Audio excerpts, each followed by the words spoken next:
film gibi çağın içinde yaşıyoruz. Tüylerim diken diken oldu. Ölü sayılıyorlar. ATM'ler bile çalışmıyor. Eğer ki bu yaşanırsa do not talk about Fight Club. Arkadaş olmamızı mı istiyorlar? Tiksinti. Hiç düşündünüz mü? Niye? Bugün ürperip duracağız. Vay halimize. İçimizde büyüyüp hayatımızın anlamı korkutuyor beni. Asıl tehlike orada. En büyük paradoks da bu.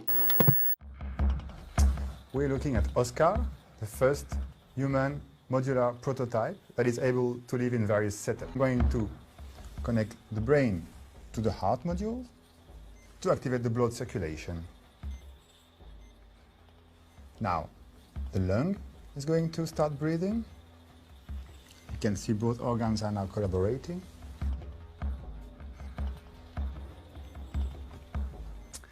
I can add a kidney module. And if I add a limb module, I start actuating the organism to move. Now it's looking for the optimal temperature, which is 37 degrees. If I add another limb, Oscar will recognize it and beneficiate from new possibilities.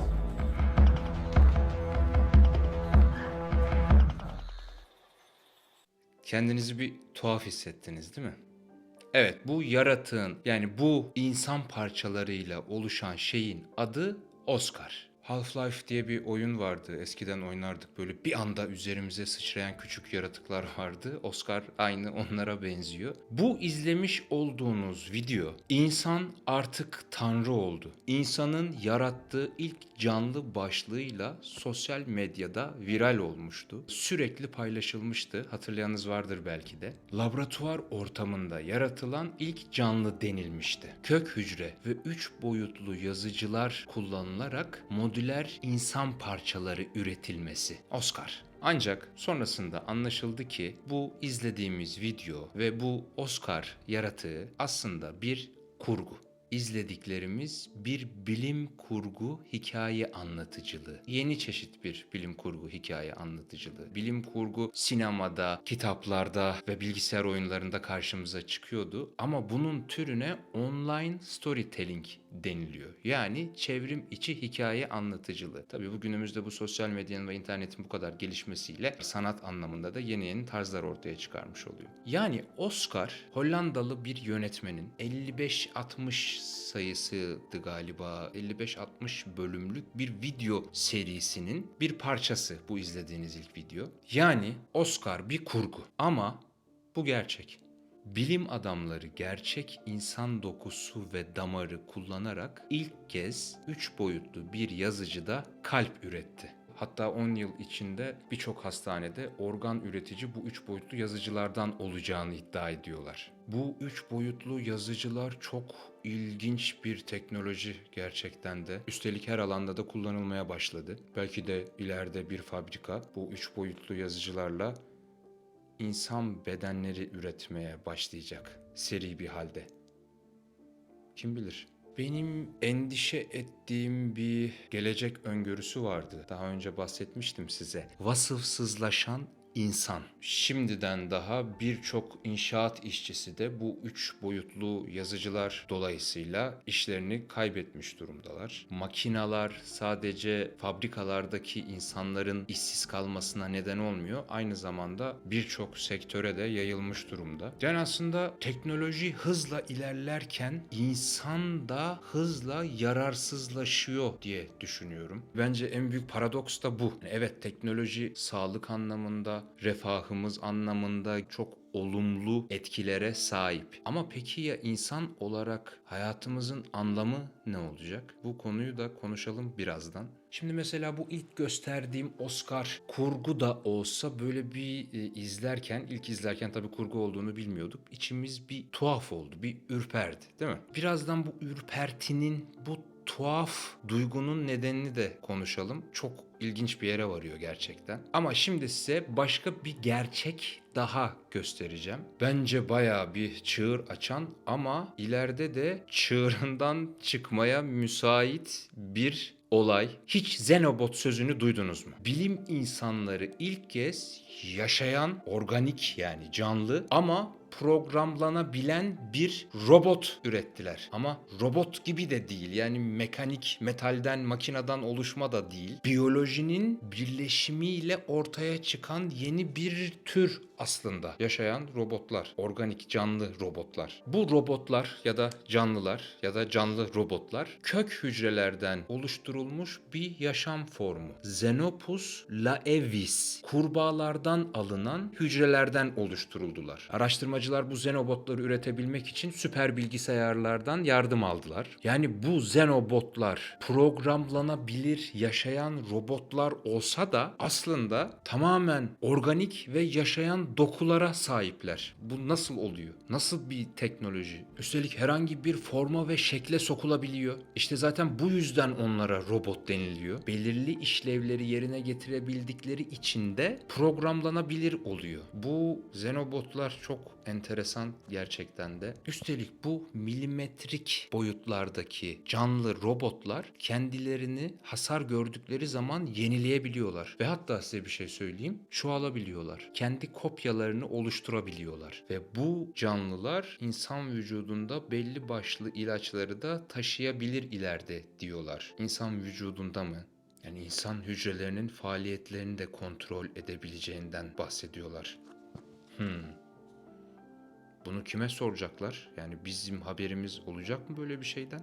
Peki ya bir anomali gibi bir şey olursa? Bir anda içimizde büyüyüp çoğalmaya başlarlarsa? Bu korkunç tabii. Öyle bir çağın içindeyiz ki yani biz aslında bizler, bizim olduğumuz kuşak öyle bir çağ, işte bu 80 kuşağı, 70 sonları ve 80 kuşağı, yani en ilkel döneme de şahitlik ettik. Bütün gelişmeleri ve teknolojik uzay çağına kadar ilerledik. Hepsine şahit olduk. Yani biz ya tarihin en şanslı nesillerinden biriyiz ya da en şanssız nesillerinden biriyiz buna şahitlik eden. Bunu tabii ki zaman gösterecek, bilemiyorum. Bugün ürperip ürperip duracağız ama muhtemelen. Tüylerim diken diken oldu gerçekten. Aslında yavaştan transhumanizm, posthuman konusuna da giriyor oluyoruz. Beyninizi bir bilgisayarın içine yükleyecekler ve orada şuurunuz açık, yani bilinciniz yerinde ve her şeyin farkında olarak sonsuza kadar yaşayacaksınız diye sormuştum. Ve bunu ister miydiniz diye sormuştum. Çok fazla cevap geldi. Hayırlar daha çoğunlukta, evetler de var. Evet diyenler daha çok aslında gelecekteki tüm zamanları görmek istedikleri için bunu kabul edeceklerini söylediler. Hayır diyenler konusuna da gireceğiz zaten. Bütün bu konuyu işlerken zaten anlatacağız bunu da. O kadar hayırlar ve evetler aynı ölçüde sebeplere sahip ki teker teker yorumlarınızı okumayıp seçilen birçok yorumu video boyunca paylaşmayı tercih ettim. Mesela nano robotlar var bir de. Milimetrenin de altındaki küçüklükte hücreye ulaşabilecek çok küçük robotlar. Bunlar gerçekten metaller, mekanikler, makinalar yani. Ben bu büyük görebildiğimiz robotlardan değil de daha çok bu göremediklerimizden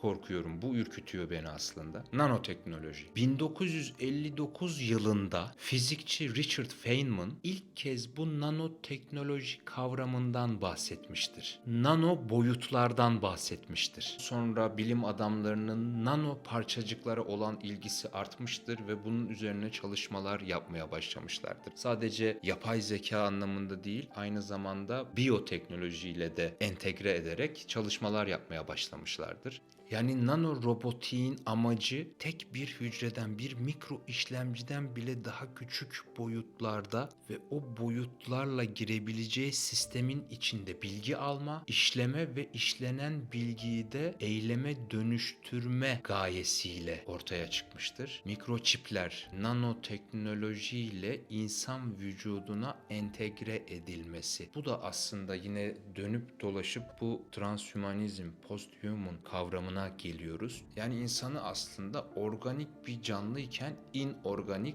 hale getirme. Gelecek nesiller için DNA'ların üzerinde oynama yapılma isteği. Yani şöyle düşünüyorum. Bu yapay zeka ve teknoloji ve biyoteknoloji insanın etik ve ahlaki kavramlarından o kadar hızlı ilerliyor ki bizim düşünmemize bir aralık bile tanımıyor. Bir nevi yetişmekte, algılamakta bile zorlanıyoruz. Hani az önce ürperti hissi demiştim ya, tuhaf tuhaf bir his. İşte şimdi başka bir ürperti hissinden bahsedeceğim. Karşımızda gerçek bir insanmış gibi duran ama insan olmadığını bildiğimiz bir insansıya bakarken ki duyduğumuz o tuhaf duygu, oluşan şaşkınlık, nefret hatta, tiksinti ve ürperti hisleri. Buna tekinsiz vadi kavramı deniliyor. Ama eğer bir robot yeteri kadar insan dışı görünüyorsa bu kez de ona insana benzer yönlerini keşfettiğimiz için tuhaf bir şekilde de empati duyuyoruz. Robot Asimo örneğinde olduğu gibi. Ama işte insana çok benzetilmeye çalışması da tekinsiz vadi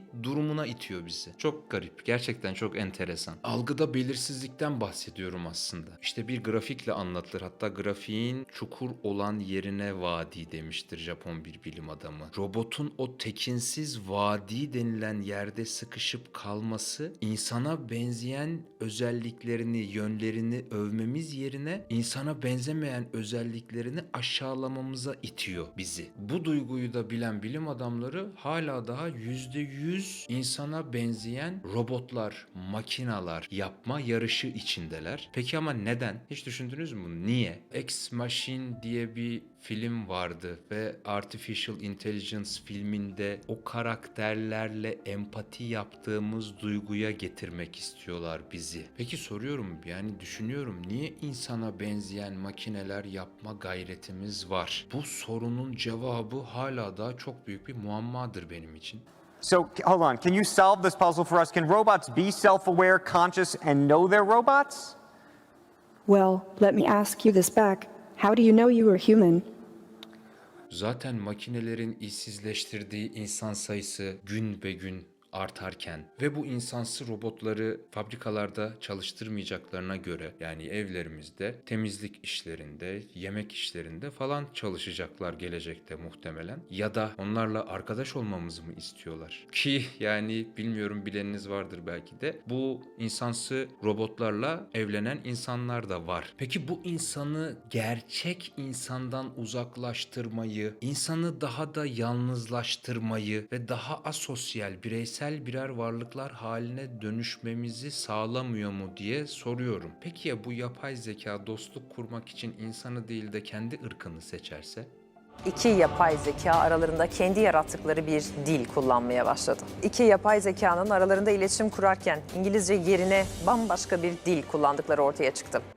Yani bu algoritmalar bir gün filmlerde, kitaplarda bahsedilen bu kıyamet senaryolarını gerçek kılabilirler mi acaba? Makinaların istilası. Her ne kadar Isaac Asimov'un robot kuralları Fight Club'ın kurallarıyla benzeşse de, yani birinci kural insana zarar verme, ikinci kural birinci kurala zarar verme, üçüncü kural birinci ve ikinci kuralı çiğneme, do not talk about Fight Club gibi olsa da aslında ya bir gün bu algoritmalar gezegeni korumak kodları altında insanoğlunun gezegen için bir tehdit olduğu kanısına varırlarsa, yani bunun istatistiğine varırlarsa demek istiyorum. Bakın, istatistiğe varmaktan bahsettim. Yapay zekanın bir bilinç oluşturmasından bahsetmiyorum. Çünkü zeka ve bilinç çok ayrı şeyler. Zeka dediğimiz şey bir problemi çözme, bilinç dediğimiz şey de bu alanın içinde o problemi hisler yoluyla çözme ya da o problemin çözümüne hisler yoluyla karar verebilme. Bizlerse kendi zekalarımız ölçüsünde aslında insanoğlu yapay zekayı yaratıyor. Üstelik biz daha zekanın sınırlarını bilmiyoruz. Evet, yarattığımız suni zeka bizden daha hızlı öğrenebilir, daha kolay çözümler üretebilir ve istatistiksel bazı kararlar alabilir. Bizden daha iyi. Ama yapay zekanın bilince ulaşması en azından şimdi için bana çok uzak bir ihtimal gibi geliyor. Çünkü yani bırakın biz bilinci çözmeyi, daha ne olduğunu bile tam olarak kavrayamadık.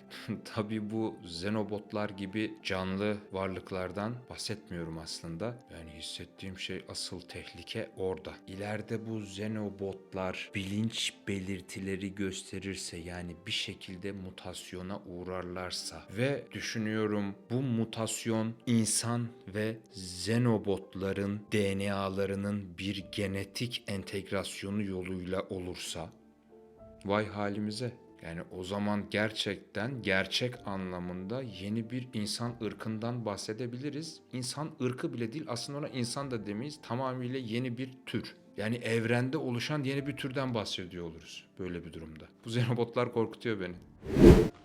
And those are driving the particular muscle. So she's getting actually upset now. We've got her cortisol's gone up, she's stressed out.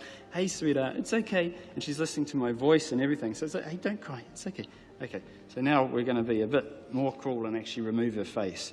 Right, okay, sweetheart, what's this? What's this? Sheep. Good girl. Okay. Baby X. Bu Baby X bilim dünyası için çok önemli. Yani tıpkı bir insan bebeği gibi her şeyi en başından öğreniyor. Her gün internette sadece çocukların erişebileceği sayısız bilgileri toplamaya başlıyor ve yavaş yavaş sanki bir organik insan bebeğine her şey nasıl öğretiliyorsa ona da öyle öğretiliyor. Yani bu bebek yapay zeka orada sanal dünyada büyütülecek. Sonra da geliştirilerek insansı robotlara entegre edileceği söyleniyor. Niye gösterdim bunu? Size sormuştum ya. Beyninizi bir bilgisayara yükleyecekler ve orada bilinciniz açık, her şeyin farkında olarak yaşamaya devam edeceksiniz. Bu soru cevaplaması benim için de çok zor bir soru. Siz yine de cevaplamaya çalışmışsınız. Çok teşekkür ederim. Çok güzel şeyler yazmışsınız. Şunu da düşünüyorum, yani bu şekilde ailenizle birlikte olacaksınız ve hatta sizden sonra çocuğunuzun büyüdüğüne şahitlik edeceksiniz ve hatta torunlarınıza. Bununla da kalmayıp onlarla konuşabileceksiniz. Yani bir şekilde iletişimi de geçebileceksiniz. Sorduğum soru aslında bilinciniz açık bir şekildeydi. Yani evet, belki de fiziksel dünyaya dokunamayacağız. Dokunamayacağız, evet. Ama hislerimizi yaratan zihinlerimiz. Onlardan da mahrum kalmayacağız. Bunu da konuşmuştuk önceki videolarda. Hatta bir örnek vermiştim. İşte bir mekanik kol buradan taktığım zaman dünyanın öbür ucundaki başka birine dokunabildiğimde nöronlarım bana, yani zihnim bana, ona gerçekten o dünyanın öbür ucundaki kişiye gerçekten dokunabildiğimi söylüyordu. Her şeyi yaratanın zihnimiz olduğunu da konuşmuştuk. Kim bilir, belki de torunlarımıza da bu yolla dokunabileceğiz ve bunu gerçekten hissedebileceğiz. Çoğunuz hayır demişsiniz, evet diyenler de var ama benim için de, yani hem evet, bu soruya evet demek ve bu soruya hayır demek gerçekten cevaplaması çok zor. Bu soruyu cevaplama gayreti gösterdiğiniz ve bunun üzerine de düşündüğünüz için size ayrıca teşekkür ederim. Yine cevaplarınızdan, yorumlarınızdan aslında ortak olan şu var, yani bedenimiz yoksa eğer ruh kavramı ne olacak? Bu da şu an için cevaplanması çok zor bir soru. Az önce de bahsettik, bu teknoloji ve yapay zeka ahlak kavramımız ve etik kavramlarımızın o kadar önünde ve o kadar hızlı gelişiyor ki sanki böyle bir an evvel bir yerlere varılmak isteniyormuş gibi. Bunu da çok anlayamıyorum, kavrayamıyorum gerçekten. Her şey çok hızlı gelişiyor. Ve bu aşırı hızda insanlık tarihinde başka hiçbir yerde görülmedi. Yani şu bir gerçek ki aslında hepimiz yapay zekanın köleleri haline geldik. Biz onu köle olarak kullandığımızı zannederken aslında biz onların kölesi haline geldik. Bugün yazılımların, algoritmaların yönetmediği hiçbir alan kalmadı. Biz ona mahkumuz. Bu kadar bizi kendisine bağımlı hale getiren bu algoritmalar, atıyorum bir güneş patlamasıyla bir anda yok olursa o zaman ne yapacağız? Hiç düşündünüz mü bunu mesela? Yani 1859'da bu yaşandı. Tabii ama o zaman sadece telgraf hatlarını etkilemişti. Bu her 100 yılda bir tekrarlanan bir döngü ve 100 yılı da geçmiş durumdayız şu anda. Yani her an bir güneş patlamasıyla karşı karşıya kalabilir insanlık. Güneş püskürtüsü de deniliyor. Kozmik fırtına, güneş fırtınası. Bu olursa eğer ne olacak o zaman? Bu püskürtüler sonucunda eğer ki bu yaşanırsa dünyadaki tüm iletişim ve güç ağları bir anda yok olacak. Bir anda kesilecek. Yani kesilmeden bahsederken öyle elektrik kesintisinden de bahsetmiyorum. 2 saat sonra değil. Bu haftalarca ve hatta aylarca da sürebilir. Bütün dijital sistemlerin çöktüğünü düşünün. Dünyanın bir anda karanlığa boğulduğunu düşünün. Ve hatta buzdolaplarınızın aylar boyunca çalışmadığını düşünün. Dünya üzerindeki tüm soğutucular da çalışmıyor. Isıtıcılar da çalışmıyor. Arabalar çalışmıyor. Telefonlarınız çalışmıyor. İletişim kurabileceğimiz hiçbir yol kalmıyor. Tüm bilgisayarları GPS'e dayalı uydu iletişim ağları hayatlarını, her şeyin bir anda durduğunu düşünün. Kredi kartları kullanılmayacak. ATM'ler bile çalışmıyor. Süpermarketler yiyecek temininde ve dağıtımında bulunamayacak. Yani temel ihtiyaçların temininde bile sorunlar ortaya çıkacak. İşte geldiğim nokta şu, yani bütün bunlar niye olacak? Çünkü algoritmaların yönettiği ve algoritmaların bize hakim olduğu bir dünyada yaşıyoruz. Dijital bir dünyanın bağımlısı olduğumuz için yaşayacağız bunları. Çünkü sistemi bunun üzerine kurduk. Yani ben ne teknolojiye ne de yapay zekaya karşı değilim. Ben sadece her şeyin belli sınırlar içinde ve dozunda olmasından yanayım. İnsanlığın bence her şey için bir B planı olmalı ve hatta C ve hatta D planı olmalı diye düşünüyorum. Aslında yapay zekayı anlamak için teknolojiyi önce anlamamız gerekiyor. Teknolojiyi anlamak için bilimi anlamamız gerekiyor ve bilimi anlayabilmek için de bilgi nedir? Bilginin köklerine inmemiz gerekiyor. Ama tabii ki yani bugün bu videomuzda yapay zeka ve transhumanizm konusunu işleyeceğimiz için bunları anlatıyor olmak videoyu çok uzatacaktır. Kısa kısa örnekler vereceğim, üzerinden geçeceğim ama siz tabii ki araştırma yapmak isteyenler için notlar alabilirsiniz. Bilgi, insan zekasının çalışması sonucu ortaya çıkan düşünce yapısı. Öğrenme, araştırma ve gözlem yoluyla elde edilen gerçek. Zihnin kavradığı temel düşünceler. Öğrendiğimiz veya öğrenecek olduğumuz kavramların tümü. İnsan bilgiye açtır. Bilinmezliğin olmasını istemez. O bilinmezliği ortadan kaldırmak ister. Öğrenmek ister, bilmek ister. Mesela atalarımızdan bize aktarılan sadece DNA'larımız değildir. Aynı zamanda bilgidir de. Ama tabii bu sözsel ve yazı yoluyla aktarılır. Nesillerden nesillere. Bilgiler ve hikayeler. İnsanlığın asıl hazinesi diyorum. Bence yani asıl korumamız gereken şey hikayelerimiz olmalı. Çok enteresan. Eskiden eski insanların bilgilerine ve hikayelerine ulaşmak için arkeolojik kazılar yapıyorduk ve oradaki yazıtlardan veya sembollerden anlamaya çalışıyorduk eski insanı. Şimdi insanlığın öyle bir noktaya geldik ki yani insanlığın, bütün insanlığın bilgilerini ve bütün hikayelerini küçücük bir çipin içine yerleştirebiliriz. Bu da çok enteresan. Epistemolojiyi araştırmanızı öneririm. Bilgi felsefesi, Immanuel Kant'ı okuyun mesela. Bunları önerebilirim size. Yani epistemoloji, bilginin sınırı var mıdır? Değeri nedir? Doğru bilgi nedir? Doğru bilgi var mıdır, yok mudur? Bunları sorgular. Mesela bilimin, yani bilimsel bilginin de ortaya çıkışı ilk uygarlıklara kadar uzanır. Yani aslında tarıma dayalı bir ekonomiye geçişle başlıyor her şey. Tarlalara ilişkin gerekli ölçüler veya halkların kendi arazilerini paylaşabilme durumları geometriyi yaratıyor, matematiği yaratıyor. Tarımın gelişmesi için öncelikle bilgi birikimi oluşmaya başlıyor ve bilim oluşmaya başlıyor. Yani aslında insan doğayı anlamaya çalışıyor. Bilim böyle başlıyor. İklimleri hesap etmek istedi. Astronomiye başladı. İyi hasat elde edebilmek için. Ölçü birimleri oluştu. Yazı oluştu. Yani bilimin aslında ilk filizleri işte dediğim gibi insanın doğayı anlama çabasıyla başladı. Daha sonra yıldızları ve evreni anlamak. Aslında antik Yunan felsefesinde daha çok evrenle ve dünyayla, gezegenlerle ve yıldızlarla ilgili bilim arttı. Sonra orta çağlarda bu Yunan felsefesiyle dini dogmalar bağdaştırılmaya çalışıldı. Ve Rönesans dönemiyle de aslında modern bilim başladı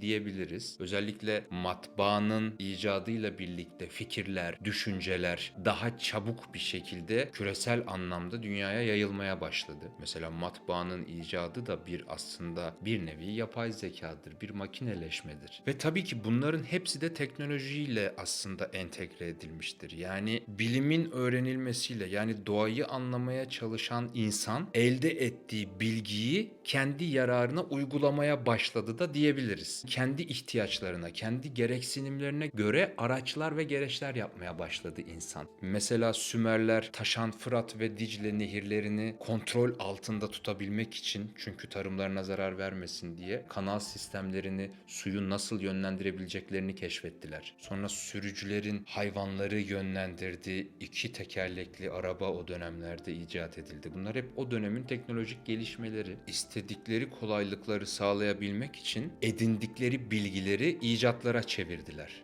Bilim, bilgi ve teknolojinin entegre olması aslında bu demek. Sümerlere teknolojinin ataları da diyebiliriz yani. Tabii ki şimdi şu an yine şimdinin içinde hiçbir şey bilemeyiz. Çünkü biliyorsunuz Göbekli Tepe'den bahsetmiştik aslında. Sümerlerin de öncesine gider. Ama şu an için bildiğimiz Sümerler'de medeniyetin oluşmasını biliyoruz. Bu daha sonra değişebilir. Hiçbir şeyden hiçbir zaman emin olmayın. Teknolojinin atasıdır aslında diyebiliriz şu an için Sümerlere. Ve tabii ki bilimin de, yani tıp, matematik, astronomi. Ve tabii ki geldik yine nereye? Sanayi devrimine. Sanayi devrimiyle birlikte teknolojinin ve yapay zekanın gelişimi başladı diyebiliriz tam anlamıyla. Makineler çağına geçiş. İngiltere'de başlayan bu devrim işte Kuzey Amerika'ya ve Kuzey Avrupa'ya yayılıyor. Demir, çelik, tekstil alanında başlıyor. Sonra tüm alanlara yayılmaya başlıyor. Böylelikle de sanayi dönemleri ortaya çıkmış oluyor.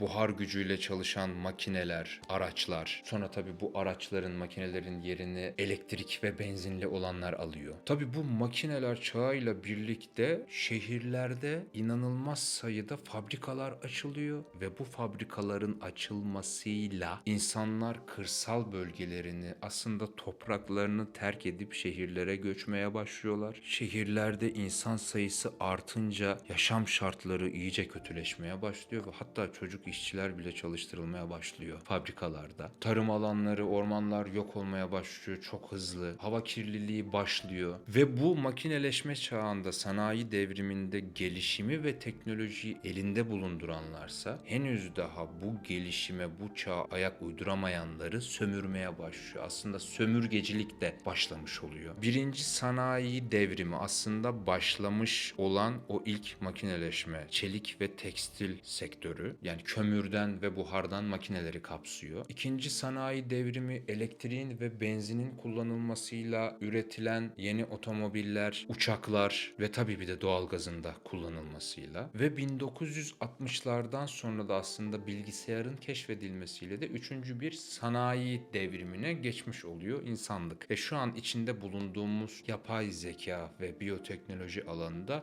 dördüncü bir sanayi devriminin başlangıcı olarak görülüyor. Yapay zeka, nanoteknoloji, 3 boyutlu yazıcılar, biyoteknoloji ve robot teknolojisi bu dördüncü sanayi devrimine giriş olarak kabul ediliyor.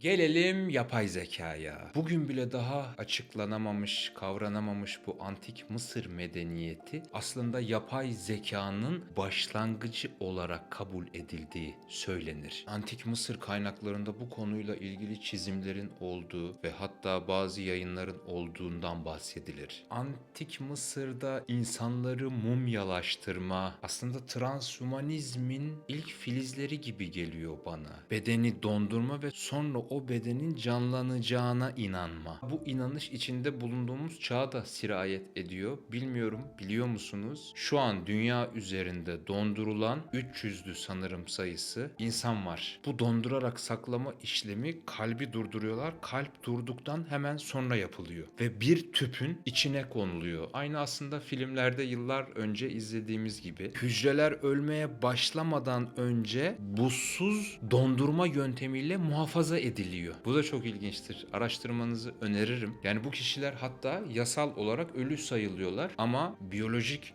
sel olarak ölü değiller aslında. Ve yani bu insanları yeniden hayata döndürüp döndürmemenin kesin olduğundan da emin değil bilim adamları. Belirsizliğin kesin ölümden çok daha iyi olduğunu söylüyorlar. Kim bilir, belki de bir kanser hastası kendisini dondurmak istemiş olabilir. İleride kansere tedavi bulunduğu zaman beni uyandırın demiş olabilir. Ya da ileride az sonra geleceğimiz bu transhumanizm konusunda benim beynimi bir bulut yükleyin demiş olabilir. 1500-2000 kişi de kendisini dondurmak için sırada. Bunu da araştırmanızı öneririm. Mesela antik Yunan mitolojisinde bazı mitolojik kahramanların aslında yapay zeka olduğu da söylenilir. Ve bu mitolojinin içinde insan figürleri vardır. Bu işaretler, semboller bölümünde de bahsetmiştik. İşte üstü insan, altı yılan veya daha birçok çeşitte genetik sanki mutasyona uğramış figürlerden bahseder. Bu Bu da aslında transhümanizmin, yani genetik olarak değiştirilmiş, DNA'sıyla oynanmış insanın bir göstergesi mi acaba? O zaman bütün bu mitolojiyi gerçek olarak olduğu gibi okumaya çalışsak ve anlamaya çalışsak, bunlar bize geçmişte yüksek bir teknolojinin ve biyoteknolojinin varlığını mı kanıtlıyor acaba? Bu konularda çok araştırılmaya değer. 1600'lü yıllarda matematikçi Gottfried Leibniz kitaplarında insanların düşüncelerinin matematiksel bir diziliminin olabileceğini ve bu matematiksel dizilimin nesnelere aktarılabileceği fikrinden bahseder. Aslında yapay zekanın ilk tohumlarını daha 1600'lü yıllarda atmış olduğu söylenilir. Mesela Jonathan Swift, Gulliver'in Gezilerini hepimiz okumuşuzdur. Orada da aslında yapay zeka kavramından bahseder. Yani bilginin geliştirilmesi için mekanik operasyonlar gibi bir şeyden bahsediyordu. Yapay zekayı anlatmaya çalışıyor aslında. Bütün bu düşünceler de yapay zekanın ilk ayak sesleri olur tabii ki. Sonrasında 1800'lü yıllarda Tesla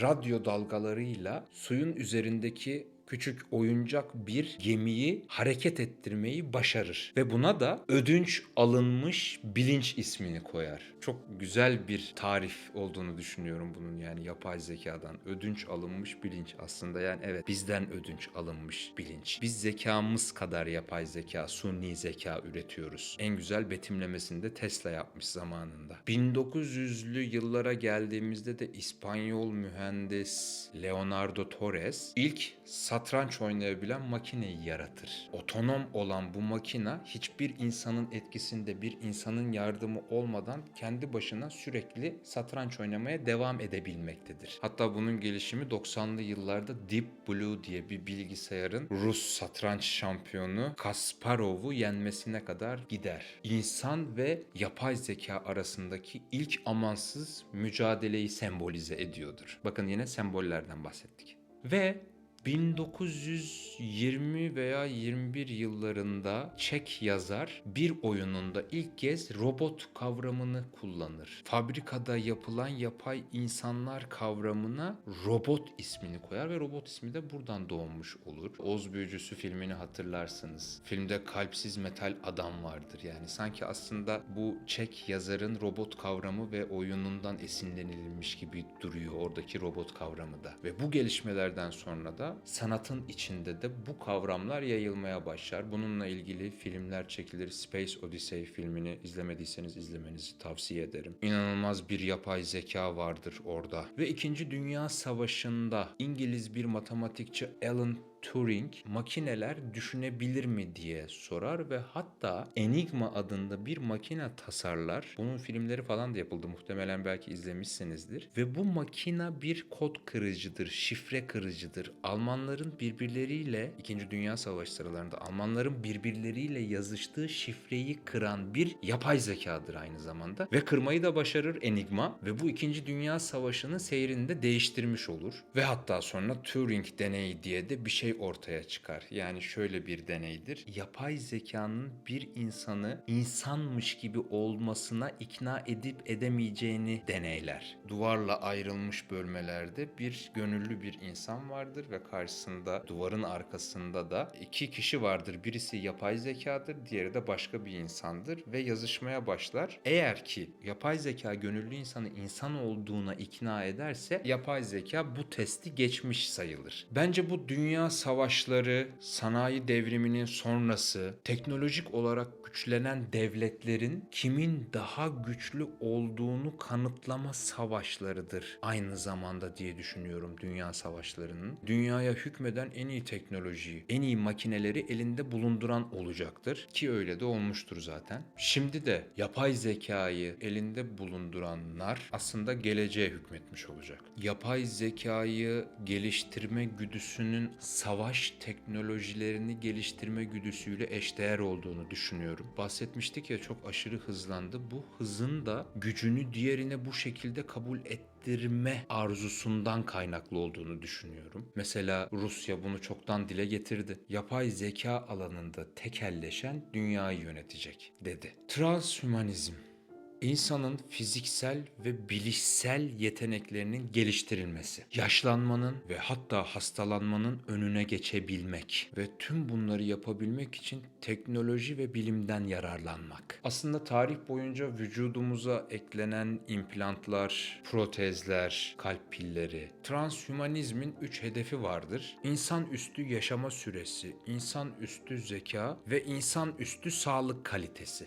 Transhümanizmin kökeni milattan öncelere dayanıyor. Milattan önceki ezoterik kavramlara kadar dayanıyor. Mesela Kabala öğretisinde insanların çok daha uzun süre yaşayabilecekleri ve hatta ölümsüzlüğe ulaşabilecekleri inancı hakimdir. Bu transhümanizm teorisini aslında ilk ortaya atan da İngiliz biyolog Julian Huxley'dir. Doğal seçilimle teknolojinin ve bilimin de yardımıyla insanların gelişebileceğini ve bu sayede çok daha sağlıklı olabileceğini ve çok daha uzun yaşayabileceği teorisini ortaya atar. İnsan ötesi, post-human da denilir bu akıma. Bir akım yaratmıştır, evet. Dünyada gerçekten çok fazla transhümanistler vardır. Ve bu transhümanistler insanın yeni bir varlığa dönüşeceğinden bahsederler ve buna inanırlar. Ve bahsettiğimiz bu nanoteknoloji sayesinde de insanın hasarlı dokularının onarılabileceği ve hastalıklardan da aslında hastalanmayan insandan bahsedilir ve hatta yaşlanmayan insandan bahsederler. Ve yine bahsettiğimiz bu 3 boyutlu yazıcılar sayesinde de organ nakillerinin yapılabileceğinden ve hatta konuşmuştuk yeni bir insan bedeni yapımına kadar gidileceğini söylerler. Mesela hümanizmde doğanın insanlar için var olduğu söylenir ama bu transhümanizmde de insanı merkeze alan bilimsel çalışmalar hedeflenir. Bir de liberteryen transhümanizm diye bir şey var. Yani özgürlükçü. Bu düşünce de zengin fakir ayrımının zaten artmakta olduğunu ve böylesi bir insana yapılacak genetik müdahalenin de tabii ki bunu öncelikle ve hatta belki de tek zenginler kullanacağı için zenginler ve fakirler arasında artık hiçbir zaman kapanmayacak uçurumların oluşacağını söylerler. Mesela Gattaca filmi vardır. Sosyal sınıfları genetik potansiyeller belirler. İzlemenizi tavsiye ederim bu filmi de. Birçok düşünür, fikir adamı dünyanın böylesi bir sürece geçiyor olmasının çok sancılı olacağını söylerler. Yani nasıl sancılı olmasın ki, bu az önce konuştuğumuz etikler ve ahlak kuralları ve din konusu tabii ki. Ve bu düşünürler bilinmeyene karşı insanların kendi içlerinde yaratacağı korkuyla örgütlü bir öfkeyi de sürükleyeceğini düşünürler. Tabii bir de bilinç aktarımı tartışması da var. Yani bu benim size sorduğum soruyla aynı. Bilinç aktarımı sayesinde insanların hafızaları bir bilgisayara ya da bir buluta yüklenebilecek. Oradan da biyolojik veya robotik bir bedene aktarılarak insan uyandırılabileceğinden bahsederler. Gerçekten film gibi çağın içinde yaşıyoruz. Şu bir gerçek ki tüm dünyayı algoritmalar yönetiyor. Bu bir gerçek. Peki ya data hakları diye bir şey duydunuz mu? Veri hakları, verilerimiz. Bütün bu yazılımların içinde kullandığımız bu sosyal dünya, sanal dünyanın da içindeki biriken verilerimiz. Siz şu an bu videoyu izlediğiniz için sizin önünüze yapay zeka ve teknolojiyle ve bilimle ve burada bahsettiğimiz şeylerle ilgili önünüze çıkacak bu tarz videoları düzenleyen algoritmadan bahsediyorum. Algoritmik akıldan bahsediyorum aslında. Bu algoritmik akıl zihninizin en hassas ve hatta en karanlık yerini bile biliyor olabilir. 10 yıl önce unuttuklarınıza bile sahip. Hepsi orada depolanıyor. Davranışınızı, karakterinizi, psikolojinizi, neyi sevip sevmediğinizi bile biliyor. Belki de sizi sizden daha iyi tanıyor. Bu algoritmik akıl bir önceki Amerikan seçimlerini de etkilemişti. Belki duymuşsunuzdur, izlemişsinizdir haberlerde. Bu verilerin dağıtılmasıyla aslında bir takım şirketler mahkemelik olmuştu. Bu algoritmik akıl bir ülkedeki insanları birbirlerine kışkırtabilir. Yıkıma ve hatta bir devrime bile yol açabilir. ki bu da yaşandı. Şuna geleceğim aslında. Bir önceki videolarda bu Harari'nin bir videosunu paylaşmıştım sizlerle. Verilere, datalara sahip olan geleceği yönetecek demişti. Ve yeni çağın bunun üzerine kurulacak olacağından bahsetmişti. Bu beni şu anlamda endişelendiriyor. Teknolojinin ve yapay zekanın gelişmesi hiç şüphesiz sağlık anlamında, insanların refahı anlamında olsun, şüphesiz ki çok olumlu yanları var. Peki ama bu verileri ellerinde bulunduranlar, bu algoritmalara sahip olanlar, yani bu algoritmaları yönetenler, bir gün bizler hiçbir işe yaramayan, ekonomiye bile katkısı olmayan, yararsız insanlar yığınına dönüşünce ne yapacaklar?